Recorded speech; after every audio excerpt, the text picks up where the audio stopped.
Exactly ಪುರುಷರು ಇದನ್ನ ಪ್ರಶ್ನೆ ಮಾಡ್ತಿದ್ದಾರೆ. ರಮ್ಯಾ ಮೇಡಮ್, ನಿಮ್ಮ ಹುಟ್ಟಾಗಿದ್ದು ಯಾರಿಂದ ಅನ್ನೋದನ್ನ ಪ್ರಮುಖವಾಗಿ ಅವರು ಪ್ರಶ್ನೆ ಮಾಡ್ತಿದ್ದಾರೆ. ಒಬ್ಬ ಪುರುಷನಿಂದ ಅಲ್ವಾ? ನೀವು ಸಂಸದರಾಗಿ ಆಯ್ಕೆ ಆದಾಗ ಅರ್ಧಕ್ಕರ್ಧ ಜನ ಪುರುಷರೇ ನಿಮಗೆ ಓಟ್ ಹಾಕಿ ಗೆಲ್ಸಿದ್ದಲ್ವಾ? ಅದನ್ನ ಕೂಡ ಮರೆತು ಬಿಟ್ರ? ನಿಮ್ಮ ಅಣ್ಣ ತಮ್ಮ ನಾವೆಲ್ಲ ಕೂಡ ಬದುಕ್ತಾ ಇರೋದು ನಮ್ಮ ಅಣ್ಣ ತಮ್ಮಂದಿರ ಜೊತೆಗೆ, ನಮ್ಮ ಹೆತ್ತ ತಂದೆ ತಾಯಿ ಜೊತೆಗೆ.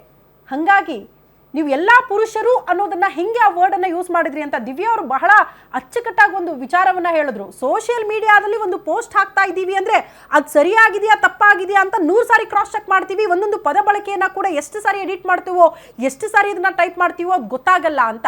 ಹಂಗಾಗಿ ಒಂದು ಸೋಷಿಯಲ್ ಮೀಡಿಯಾದಲ್ಲಿ ಪೋಸ್ಟ್ ಹಾಕಿದ್ರೆ ಅದರ ಇಂಪ್ಯಾಕ್ಟ್ ಯಾವ ರೀತಿ ಇರುತ್ತೆ ಅನ್ನೋದು ತಮಗೆ, ನಮ್ಮೆಲ್ಲರಿಗಿಂತ ತಮಗೆ ತುಂಬಾ ಚೆನ್ನಾಗಿ ಗೊತ್ತು. ನಾನು ಆಗ್ಲೇ ಹೇಳದ್ನಲ್ಲ, AICCಯ ಸೋಷಿಯಲ್ ಮೀಡಿಯಾ ಮುಖ್ಯಸ್ಥರಾಗಿ ಕೆಲಸ ಮಾಡಿದವರು, ಒಂದು ಪಕ್ಷಕ್ಕೆ ನೀವು ಕೆಲಸ ಮಾಡಿದವರು, ನಿಮಗದ್ರ ಅರಿವಿರಲ್ವಾ?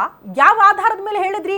ಅದ್ರ ಬಗ್ಗೆ ಕ್ಲಾರಿಟಿ ಸಿಗೋ ತನಕ ಮೋಸ್ಟ್ಲಿ ಇದನ್ನ ಪುರುಷರು ನಿಮ್ಮನ್ನ ಒಪ್ಪಿಕೊಳ್ಳೋದಕ್ಕೆ ಸಾಧ್ಯನೇ ಇಲ್ಲ. ನೀವು ಯಾವ ಆಧಾರದಲ್ಲಿ ಹೇಳಿದ್ರಿ ಅನ್ನೋದ್ರ ಬಗ್ಗೆ ಒಂದು ಕ್ಲಾರಿಟಿ ಬೇಕು ಅಂತ ಕೇಳ್ತಿದ್ದಾರೆ.